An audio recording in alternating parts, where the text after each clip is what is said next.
Did you know that I'm a high school dropout? Okay, let me back up a little bit here. Welcome to What's on Your Plate podcast. My name is Sarah. I am your host. This is a space where we peel back the layers of life a bit to help us understand what is heavy, what is abundant on our plates. We look for ways to grow and heal and transform our lives and find ways to connect and relate. So, getting back to dropping out of high school, I did. I wonder how many of you know that about me. It's not something that I have publicly shared or even privately shared to a lot of people, even in my closest of circles.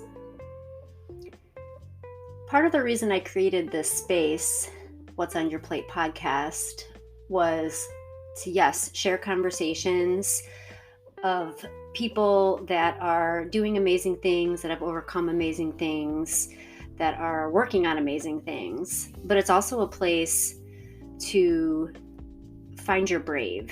And recently, if you follow me on my private Facebook page, you may have seen a post that I put out there about just leaning into your truth a little bit more, and how when you actually speak your truth, it is liberating and it's a catalyst for your growth and your acceptance and your love for yourself. And I believe that at the core of my being. So having this space has really helped me evolve in that way. And today is one of those times where I've decided to share something that I have for far too long withheld from most people. And that is because for a long time, I have felt a lot of shame and embarrassment, inadequacy around the fact that I dropped out of high school. Let me back up a little bit about how that all even transpired and where my, what would I say? I don't want to say disregard, but where my mindset was in regards to education. It's only been as an adult that I've really started to think about this more and embrace it more and understand the truth of it more, of why I have for so long felt the way I have about education. And by education, I mean institutionalized, obligatory, mandatory type education. Let's go back a bit. So when I was in first grade, a decision was made for me that I would be held back and have to repeat first grade for a second time. And to this day, I can remember being in that second year of first grade, and the moment I knew that it was a problem and that it was something to be shameful about was the day that I said hello to a little boy in my class, and he said back to me, "Don't talk to me, flunker." And from that moment forward, I understood myself to be inadequate and in a space that I wasn't good enough for the space. And that is something that has stuck with me my entire life. Years ago, before my mom passed away, she recently passed away this last fall, I had a conversation with her. And she had said holding me back in first grade was the single worst decision she ever made for me. And of course, she was only going off of the recommendation of the school system and them telling her that my reading levels were not where they needed to be for second grade. So in order to quote unquote help me, I was going to need to repeat that first grade level. So, she thought she was doing what was best for me. And like any parent, you try to look at all of the moving parts and go off the recommendations of the people that are supposed to be guiding you and helping you along the path. And that's what she did. But unbeknownst to her or to me, and probably even the teachers, that decision changed the way I looked at school forever. That type of inadequacy continued into further elementary levels, into middle school, and certainly high school. I can remember, though, being in middle school, and you know what, guys, these were not big institutional public environments, at least in elementary and middle school. I went to private school, very small environment, very small classes, where you would think that you would have extra help and assistance if you were struggling or just not connecting the way you should be. But I can remember, again, to this day, I was in a math class, and it was probably like 7th or 8th grade, and I struggled to comprehend what was being taught to me. And I'm sure I wasn't the only one. I no doubt wasn't unique in that regard. But it felt like it at the time. It certainly felt like it. And I can remember having handed my paper in and having it handed back to me, and the expression on my teacher's face just made me feel so low. It made me feel as if, again, I didn't deserve to be in that space. And that type of mindset really stuck with me as I continued my journey on to high school.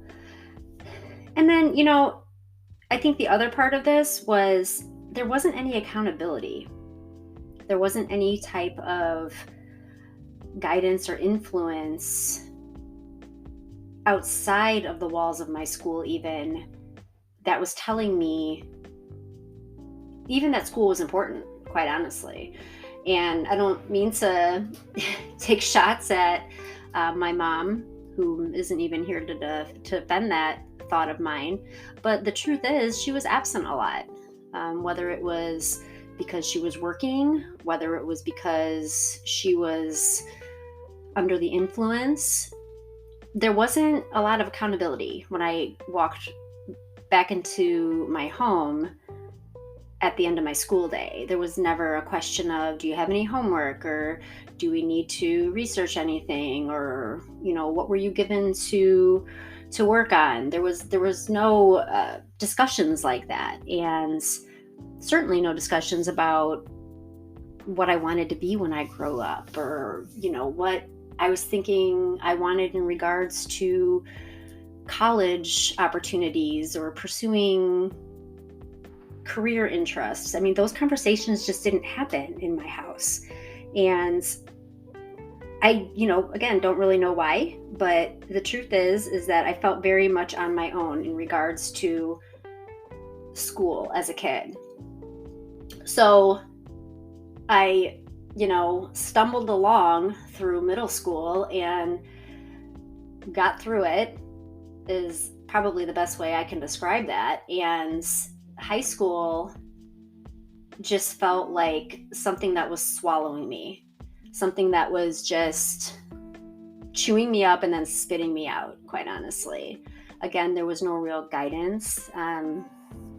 Somebody handed me a schedule, a stack of books, and just, expected me to find my way. And I did for a while, but it was not in a graceful way, in a way that would be outlining a successful future, planning for any type of endeavors beyond whatever day I was just trying to survive there. So I missed a lot of school. I found things that were of better interest to me that either had me just walking out the front doors in the middle of the day or just not showing up at all. And by the time I was 16, I stopped going entirely. And I can remember having a conversation with my mom about it, rather. And the really only thing I remember about that discussion was her saying that if I didn't want to go back, I didn't have to. It wasn't like even an in-depth, are you sure this is what you want to do? I don't know where her mindset was at that time. I don't know, where she was personally in her life, but she wasn't of the mindset at that time to push me in places I didn't want to be pushed, even if it was quote unquote for my better good. So that's the story of school. I did eventually finish high school on my own.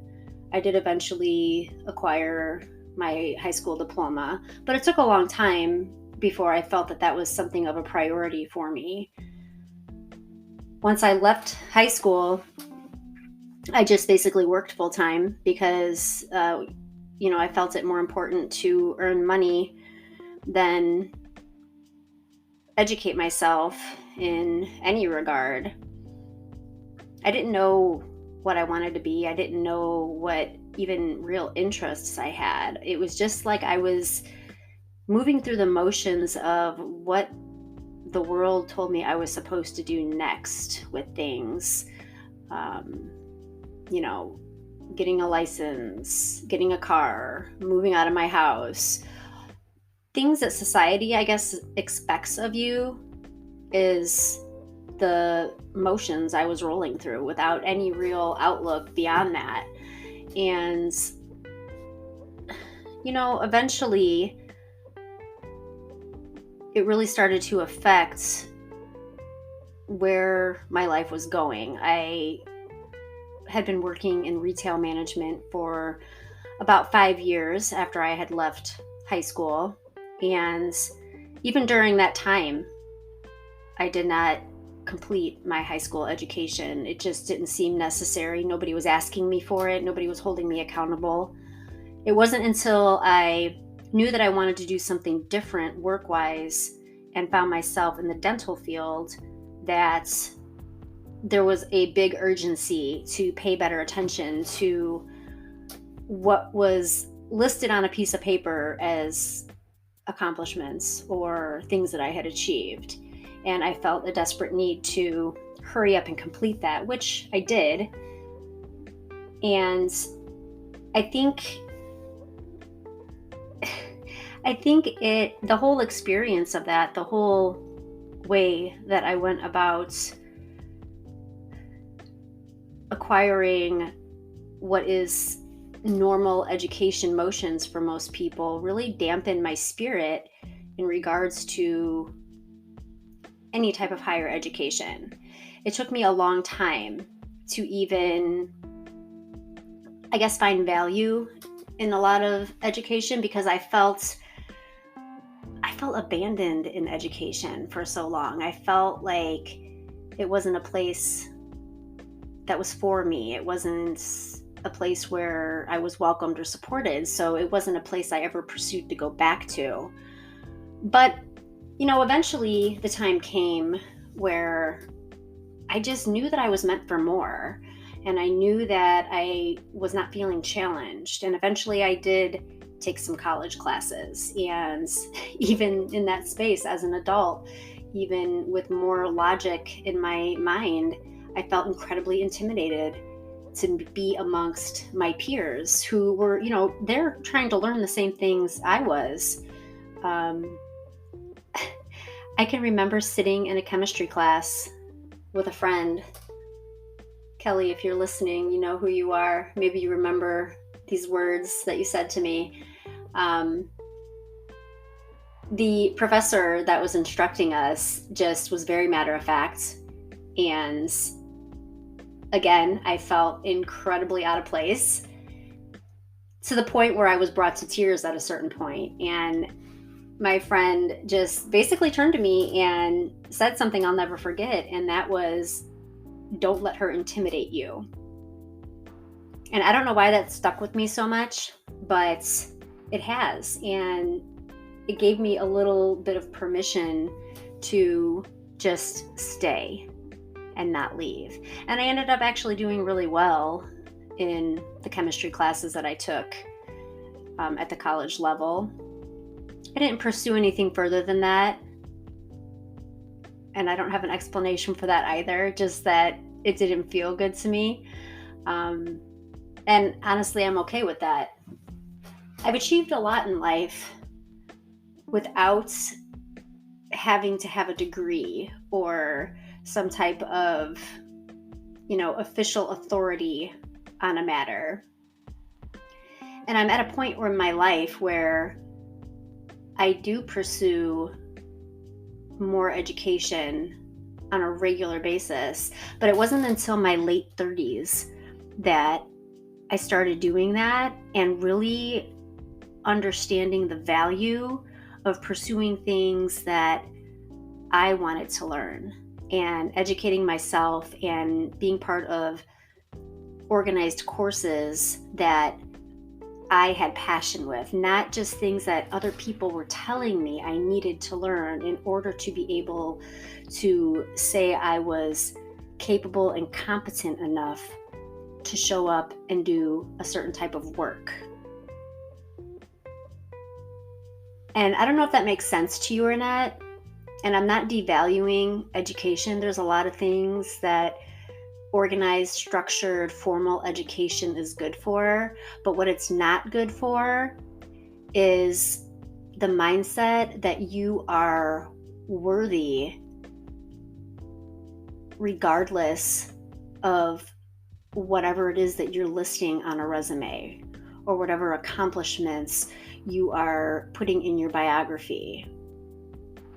None of it defines who you are as a human, and it doesn't mean that much in the big scheme of things.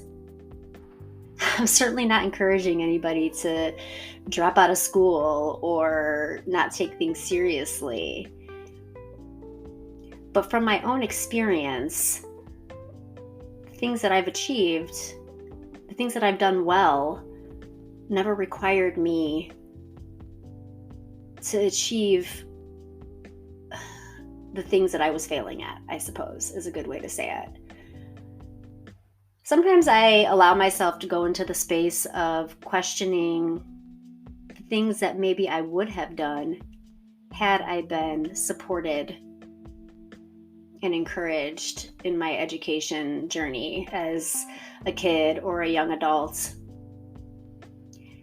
It's hard to think about that because you can't really miss or try to analyze the things that never were.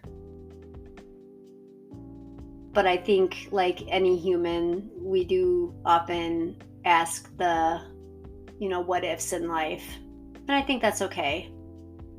I'm at peace with it now. I'm at peace with the way I have stepped into my professional endeavors, the way that I have gone about finding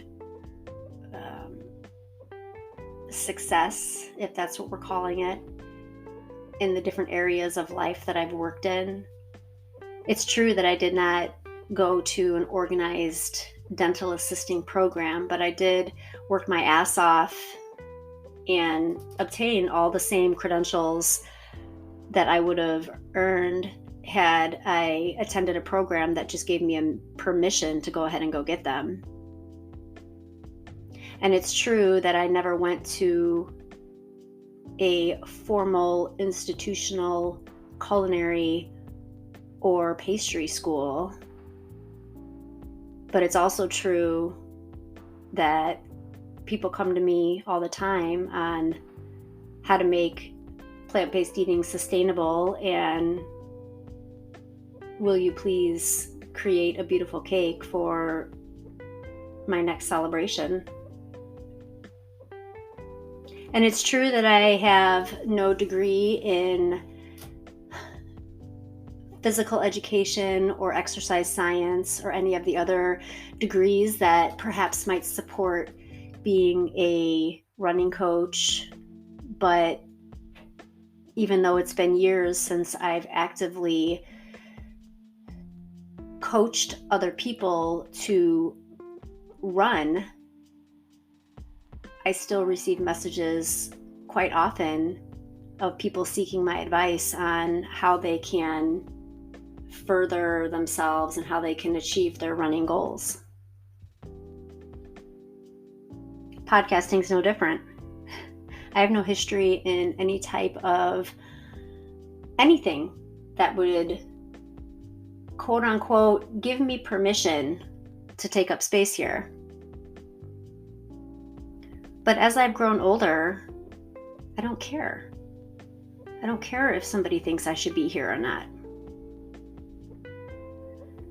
I don't know what switch flipped for me in that regard, but I know that the more that I achieve, the more things that I pursue, the more I know that the limiting beliefs that I once had for myself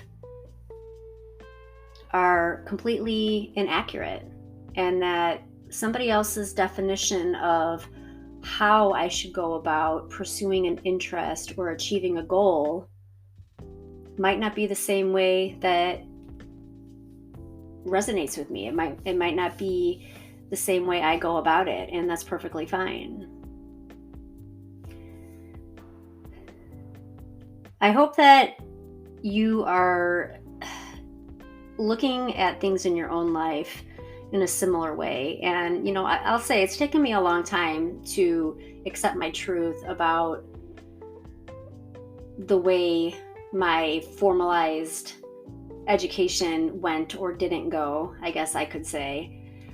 But I've really just leaned into the truth of it and accepted it. And I know that for me and for you, wherever you're at with your own goals and pursuits, that you are not defined by somebody else's standards of how you should or should not do something. And also, I am very thankful to be able to know now that if I am in a place that is not supporting me, if I feel like I am in an environment that I am not getting what I need, then I need to find a different room. I need to open a different door, because nobody else is going to open it for me. I've learned that. I have to be the one to open it. And then I have to be brave enough to walk through it. And I think that that is true for many things in life, many chances and opportunities that we get. I hope you have a great day today. I thank you for listening and giving me space to say out loud the things that in the past I would have been far too scared to share. I hope that this space helps you find your own brave and gives you the courage you need to just lean into your own truth and use it to just continue to walk forward and lean into your purposes. I'll see you next time.